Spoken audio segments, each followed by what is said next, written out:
ஏலியின் குடும்பம். பின்பு எல்கானா ராமாவில் இருக்கிற தன் வீட்டுக்கு போனான். அந்த பிள்ளையோ ஆசாரியனாகிய ஏலிக்கு முன்பாக கர்த்தருக்கு பணிவிடை செய்து கொண்டிருந்தான். ஏலியின் குமாரர் பேலியாளின் மக்களாய் இருந்தார்கள். அவர்கள் கர்த்தரை அறியவில்லை.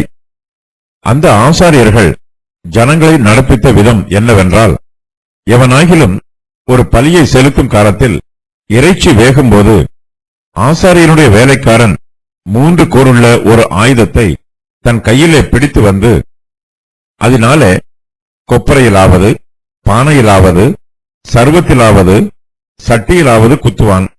அந்த ஆயுதத்தில் வருகிறதையெல்லாம் ஆசாரியன் எடுத்துக்கொள்வான். அப்படி அங்கே சீலோவிலே வருகிற இஸ்ரவேலருக்கெல்லாம் செய்தார்கள். கொழுப்பை தகனிக்கிறதற்கு முன்னும் ஆசாரியனுடைய வேலைக்காரன் வந்து பலியிடுகிற மனுஷனை நோக்கி, ஆசாரியனுக்கு பொரிக்கும்படி இறைச்சி கொடு, பச்சை இறைச்சியே அல்லாமல் அவித்ததை உன் கையிலே வாங்குகிறதில்லை என்பான். அதற்கு அந்த மனுஷன், இன்று செய்ய வேண்டியபடி முதலாவது கொழுப்பை தகனித்து விடட்டும், பிற்பாடு உன் மன விருப்பத்தின்படி எடுத்துக்கொள் என்று சொன்னாலும் அவன், அப்படியல்ல, இப்பொழுதே கொடு, இல்லாவிட்டால் பலவந்தமாய் எடுத்துக்கொள்வேன் என்பான். ஆதலால் அந்த வாலிபரின் பாவம் கர்த்தருடைய சந்நிதியில் மிகவும் பெரிதாய் இருந்தது. மனுஷர் கர்த்தரின் காணிக்கையை வெறுப்பாய் எண்ணினார்கள். சாமுவேல் என்னும் பிள்ளையாண்டான் சணல் நூல் ஏபோத்தை தரித்தவனாய் கர்த்தருக்கு முன்பாக பணிவிடை செய்தான்.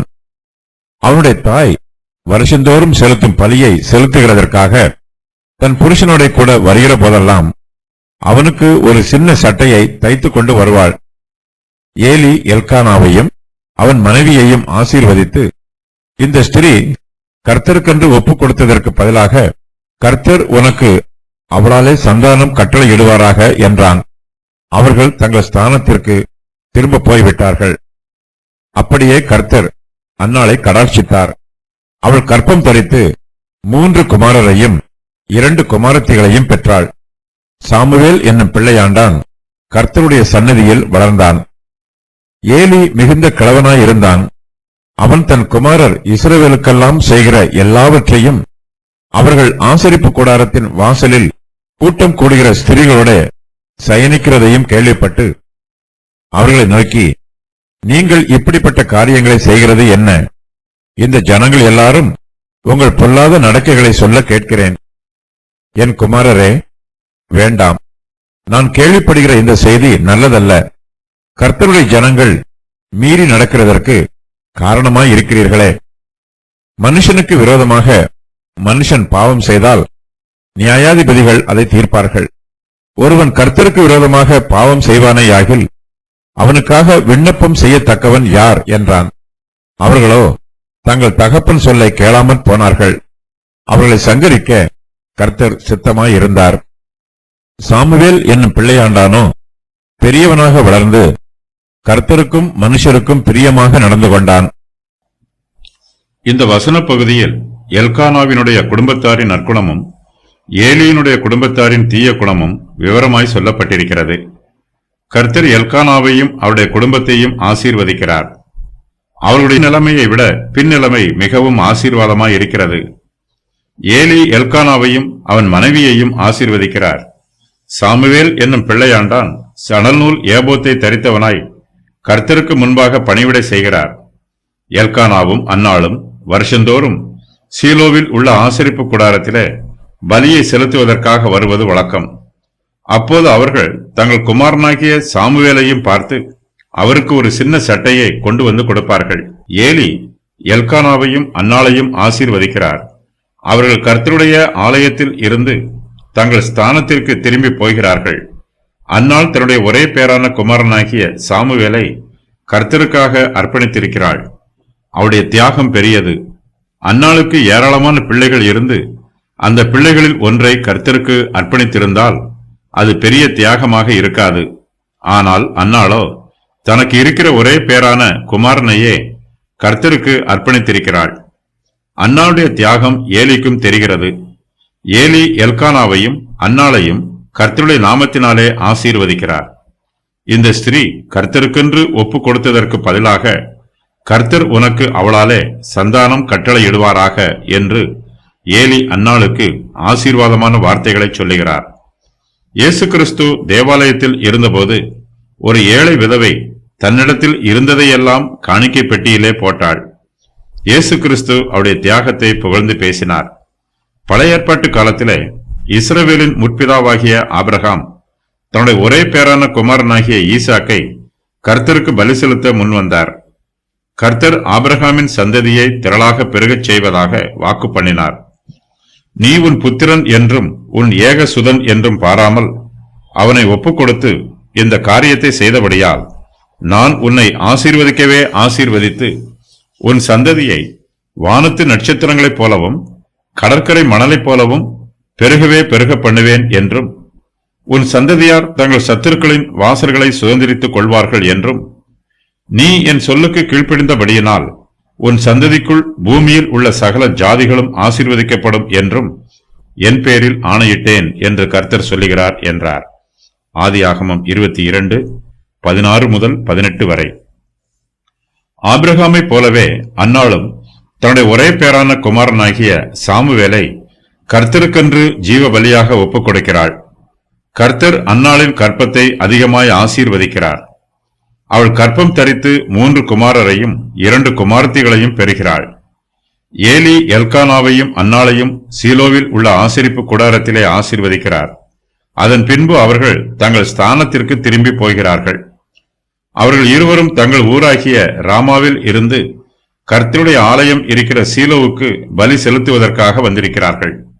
பலிகளை செலுத்தின பின்பு அவர்கள் ராமாவுக்கு திரும்பி போகிறார்கள். அவர்கள் தங்கள் வீட்டிற்கு திரும்பி போனார்கள் என்று 2 சம்பவங்களில் சொல்லப்பட்டிருக்கிறது. பின்பு எல்கானா ராமாவில் இருக்கிற தன் வீட்டிற்கு போனான். அவர்கள் தங்கள் ஸ்தானத்திற்கு திரும்பி போய்விட்டார்கள். எல்கானாவும் அன்னாளும் வருஷந்தோறும் செலுத்தும் பலியை செலுத்துவதற்காக அவர்கள் சீலோவில் உள்ள கர்த்தருடைய ஆலயத்திற்கு வருவது வழக்கம்.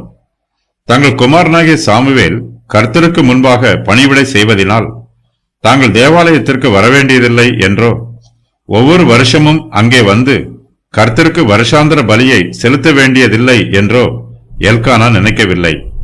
சாமுவேல் கர்த்தருக்கு முன்பாக பணிவிடை செய்தாலும் அவருடைய பெற்றோர் வருஷந்தோறும் பலி செலுத்துவதற்காக சீலோவில் உள்ள தேவாலயத்திற்கு வருகிறார்கள்.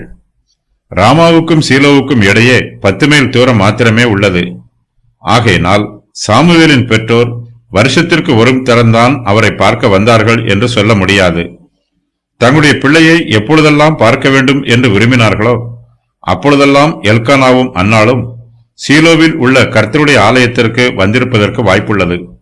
ஆனாலும் இந்த வசன பகுதியில் அவர்கள் வருஷந்தோறும் கர்த்தருக்கு பலியிட வந்த சம்பவம் விசேஷமாய் சொல்லப்பட்டிருக்கிறது. அன்னாள் தன் புருஷன் எல்கானானோடு சீலோவில் உள்ள கர்த்தருடைய ஆலயத்திற்கு வரும்போதெல்லாம் சாமுவேலுக்கு ஒரு சின்ன சட்டையை தைத்துக் கொண்டு வருவாள். சாமுவேல் கர்த்தருக்கு முன்பாக பணிவிடை செய்து கொண்டிருக்கிறார். அவர் உண்மையும் உத்தமமாய் கர்த்தருக்கு ஊழியம் செய்கிறார். சாமுவேலின் ஊழியத்தை பற்றி இந்த வசன பகுதியில் தெளிவாக சொல்லப்பட்டிருக்கிறது. அந்த பிள்ளையோ ஆசாரியனாகிய ஏலிக்கு முன்பாக கர்த்தருக்கு பணிவிடை செய்து கொண்டிருந்தான். சாமுவேல் என்னும் பிள்ளையாண்டான் சணல் நூல் ஏபோத்தை தரித்தவனாய் கர்த்தருக்கு முன்பாக பணிவிடை செய்தான். சிறு பிள்ளையாகிய சாமுவேல் கர்த்தருக்கு எவ்வாறு பணிவிடை செய்தார் என்பது பற்றி விவரமாக குறிப்பிடப்படவில்லை. ஏலியின் ஆலோசனை பிரகாரம் சாமுவேல் ஒவ்வொரு காரியமாக செய்திருக்க வேண்டும். சாமுவேல் ஏலிக்கு உதவியாக கர்த்தருக்கு பணிவிடை செய்து கொண்டிருக்கிறார். தேவாலயத்தின் விளக்கை ஏற்றுவது, தூப கரண்டிகளை பிடிப்பது, தேவாலயத்தின் கதவுகளை திறப்பது அடைப்பது போன்ற வேலைகளில் சாமுவேல் ஏலிக்கு உதவியாக இருக்கிறார். சாமுவேல் ஏலிக்கு உதவி செய்தாலும் அவர் செய்கிற வேலை கர்த்தருக்கு செய்யும் பணிவிடை வேலையாகவே இருக்கிறது. சாமுவேல் கர்த்தருக்கு பணிவிடை செய்வதினால் கர்த்தர் அவரை அதிகமாய் ஆசீர்வதிக்கிறார். இந்த வசன பகுதியில் 2 இடங்களில் கர்த்தர் சாமுவேலை ஆசீர்வதிக்கிற சம்பவம் எழுதப்பட்டிருக்கிறது. சாமுவேல் என்னும் பிள்ளையாண்டான் கர்த்தருடைய சந்நிதியில் வளர்ந்தான். சாமுவேல் என்னும் பிள்ளையாண்டானோ பெரியவனாக வளர்ந்து கர்த்தருக்கும் மனுஷருக்கும் பிரியமாக நடந்து கொண்டான். கர்த்தர் அன்னாளை கடாட்சிக்கிறார். அவள் கற்பம் தரித்து 3 குமாரரையும் 2 குமாரத்திகளையும் பெறுகிறாள். சாமுவேல் என்னும் பிள்ளையாண்டான் கர்த்தருடைய சந்நிதியில் வளருகிறார். சாமுவேல் பிறந்த பின்பு அன்னாளுக்கு மேலும் 5 பிள்ளைகள் பிறக்கிறார்கள். 1 சாமுவேல் 2:5 வசனத்தில் கூறப்பட்டிருக்கும் தீர்க்க தரிசனம் நிறைவேறுகிறது. அன்னாளின் பிள்ளைகளில் சாமுவேல் மட்டுமே கர்த்தருடைய சந்நிதியில் வளர்ந்தார்.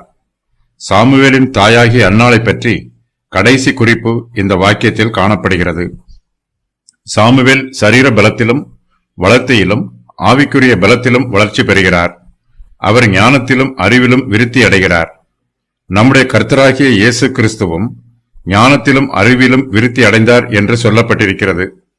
இயேசுவானவர் ஞானத்திலும் வளர்த்தியிலும் தேவ கிருபையிலும் மனுஷர் தயவிலும் அதிகமாய் விருத்தி அடைந்தார். லூக்கா 2:52. ஏலியின் குடும்பத்திலோ சகலமும் மோசமாய் இருக்கிறது. அவருடைய குடும்பத்தில் தீய காரியங்கள் நடைபெறுகிறது. ஏலி கர்த்தருக்கு ஆசாரிய ஊழியம் செய்து வருகிறார். அவர் ஆசரிப்பு கூடாரத்தின் வாசலிலே அமர்ந்திருக்கிறார். ஆனாலும் அவருடைய குடும்பத்தில் கர்த்தருடைய ஆசீர்வாதம் இல்லை. ஒரு சிலர் சபைக்கு அருகாமையில் இருப்பார்கள். ஆனால் அவர்கள் கர்த்தரை விட்டு தூரமாய் விலகி போய் இருப்பார்கள். ஏலியின் குமாரர் பேலியாளின் மக்களாய் இருந்தார்கள். அவர்கள் கர்த்தரை அறியவில்லை. ஏலியின் 2 குமாரராகிய ஒப்புனியும் பெனகாசும் துன்மார்க்கராய் இருக்கிறார்கள். அவர்கள் கர்த்தருடைய ஆலயத்தில் இருந்தாலும் அவர்கள் கர்த்தரை அறியவில்லை. ஏலியின் குமாரருடைய பாவங்களைப் பற்றி இந்த வசன பகுதியில் சொல்லப்பட்டிருக்கிறது. அவற்றின் விவரம் வருமாறு: ஏலியின் குமாரர் பேலியாளின் மக்களாய் இருந்தார்கள். அவர்கள் கர்த்தரை அறியவில்லை.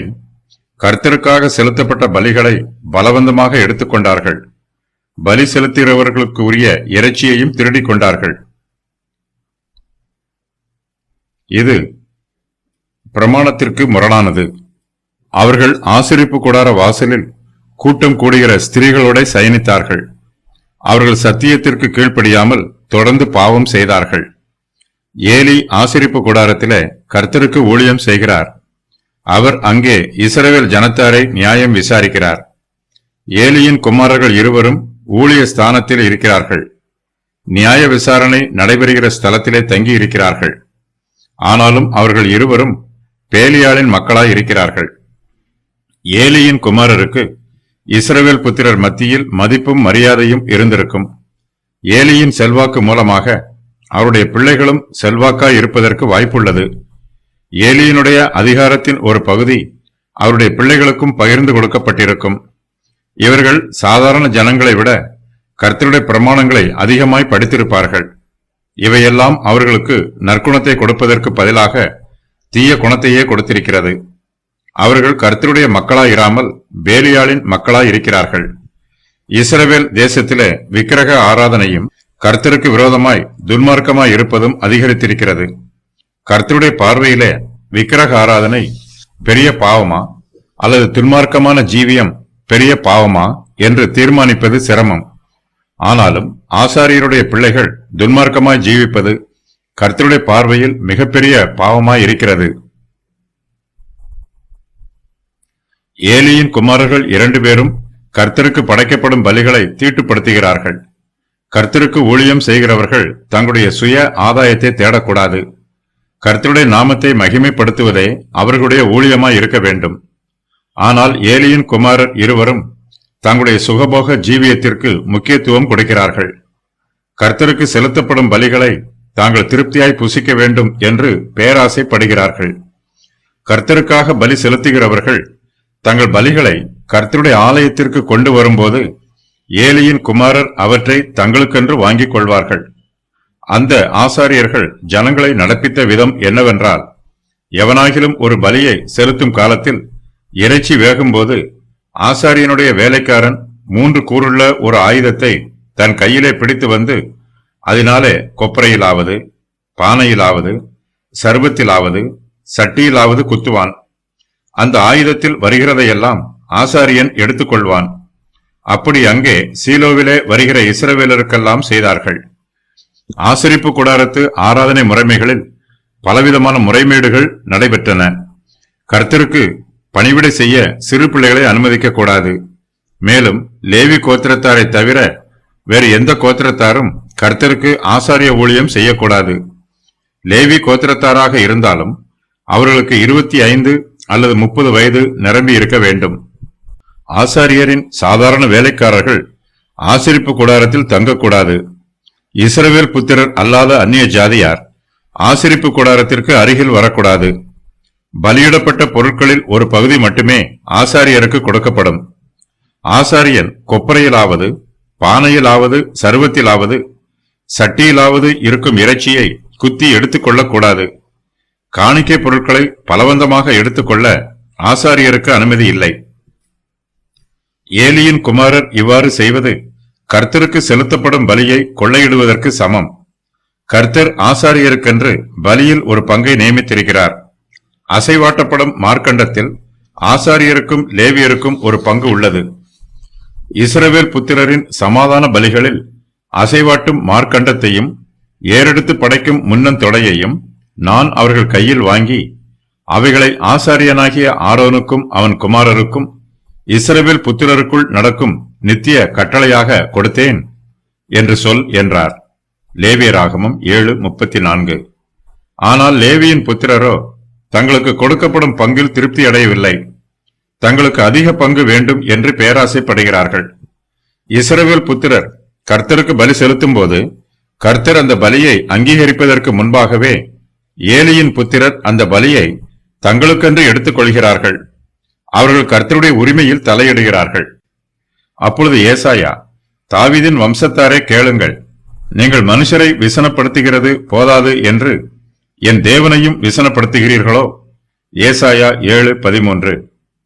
கொழுப்பை தகனிக்கிறதற்கு முன்னும் ஆசாரியனுடைய வேலைக்காரன் வந்து பலியிடுகிற மனுஷனை நோக்கி, ஆசாரியனுக்கு பொரிக்கும்படி இறைச்சி கொடு, பச்சை இறைச்சியே அல்லாமல் அவித்ததை உன் கையிலே வாங்குகிறதில்லை என்பான். அதற்கு அந்த மனுஷன், இன்று செய்ய வேண்டியபடி முதலாவது கொழுப்பை தகனித்து விடட்டும், பிற்பாடு உன் மன விருப்பத்தின்படி எடுத்துக்கொள் என்று சொன்னாலும் அவன் அப்படியல்ல, இப்பொழுதே கொடு, இல்லாவிட்டால் பலவந்தமாய் எடுத்துக்கொள்வேன் என்பான். ஏலியின் புத்திரர் கர்த்தருக்கு முன்பாக பாவம் செய்கிறார்கள். அவர்கள் வாலிபர்கள். தங்கள் தகப்பனாராகிய ஏலிக்கு உதவியாக அவர்கள் இருவரும் கர்த்தருக்கு பணிவிடை செய்ய வேண்டும். ஆனால் ஏலியின் புத்திரரோ கர்த்தருக்கு பணிவிடை செய்யாமல் கர்த்தருக்கு செலுத்தப்படும் பலியை களவாடுகிறார்கள். ஆதலால் அந்த வாலிபரின் பாவம் கர்த்தருடைய சந்நிதியில் மிகவும் பெரிதாய் இருக்கிறது. மனுஷர் கர்த்தரின் காணிக்கையை வெறுப்பாய் எண்ணுகிறார்கள். கர்த்தருடைய ஆசரிப்பு கூடாரத்திலே ஏலியின் புத்திரர் பாவம் செய்தாலும் சாமுவேலோ ஆசாரியனாகிய ஏலிக்கு முன்பாக கர்த்தருக்கு பணிவிடை செய்து கொண்டிருக்கிறார். ஏலியின் புத்திரர் கர்த்தருடைய சந்நிதியிலே பாவம் செய்கிறார்கள். சாமுவேலோ கர்த்தருடைய சந்நிதியிலே பணிவிடை செய்கிறார். ஏலியின் புத்திரருடைய அக்கிரமமான செய்கைகளை பார்த்து இஸ்ரவேல் புத்திரர் கர்த்தரின் காணிக்கையை வெறுப்பாய் எண்ணுகிறார்கள்.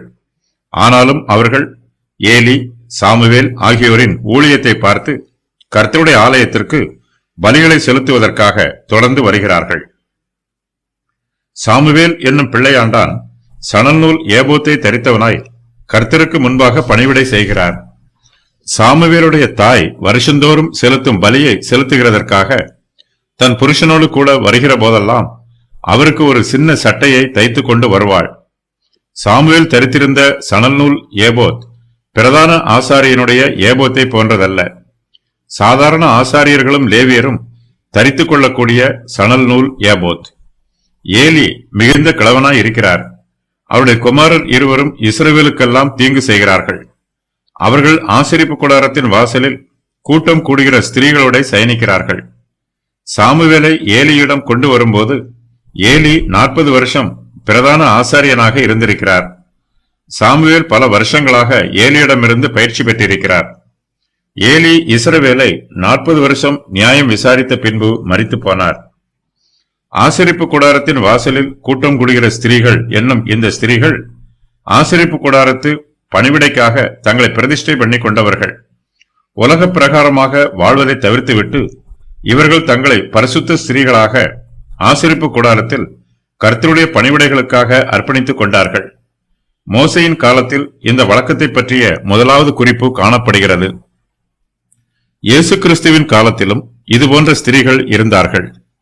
ஏலி தன்னுடைய குமாரர் இருவரும் செய்கிற பாவங்களையும் அக்கிரமங்களையும் கேள்விப்படுகிறார்.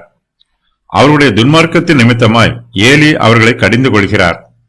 ஆனால் ஏலியோ மிகுந்த கிழவனாய் இருக்கிறார். அவரால் ஆசரிப்பு கூடாரத்தின் பணிவிடை வேலைகளை ஊக்கமாய் செய்ய முடியவில்லை. ஏலி தன்னுடைய ஊழிய பொறுப்புகளை தன் குமாரரிடத்தில் ஒப்புக் கொடுத்து விடுகிறார்.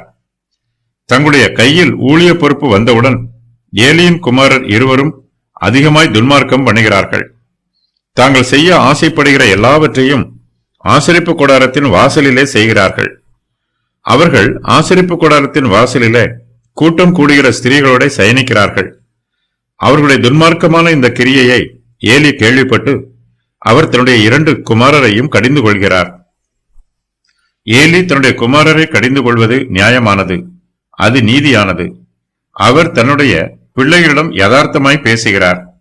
ஏலி தன்னுடைய குமாரரை நோக்கி, நீங்கள் இப்படிப்பட்ட காரியங்களை செய்கிறது என்ன என்று கேட்கிறார். ஏலி சொல்லுவதை அவருடைய குமாரர்களால் மறுக்க முடியாது. அவர் ஒளிவு மறைவில்லாமல் தெளிவாகவும் வெளிப்படையாகவும் பேசுகிறார். ஏலி தன் பிள்ளைகளை பற்றி கேள்விப்பட்டதை அவர்களிடத்தில் சொல்லுகிறார். இந்த ஜனங்கள் எல்லாரும் உங்கள் பொல்லாத நடக்கைகளை சொல்ல கேட்கிறேன் என்று ஏலி தன் குமாரரிடம் மனவேதனையோடு சொல்லுகிறார்.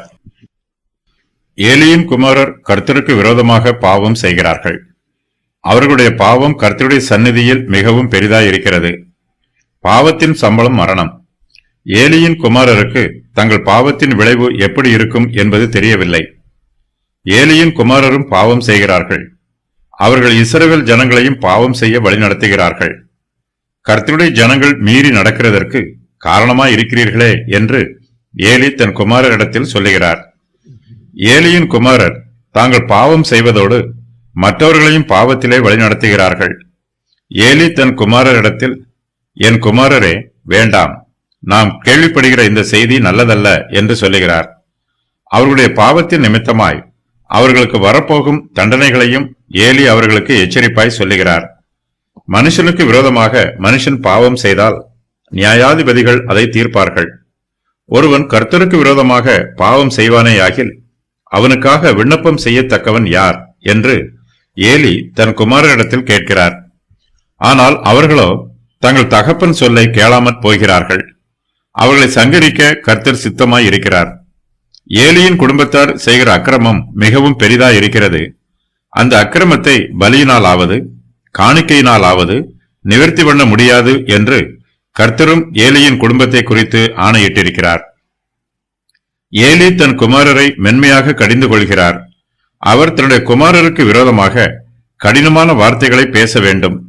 அவர்களுடைய பாவம் கர்த்தருடைய சந்நிதியில் மிகவும் பெரிதாய் இருப்பதினால் ஏலி தன்னுடைய குமாரரை கடின வார்த்தைகளினால் கடிந்து கொள்ள வேண்டும்.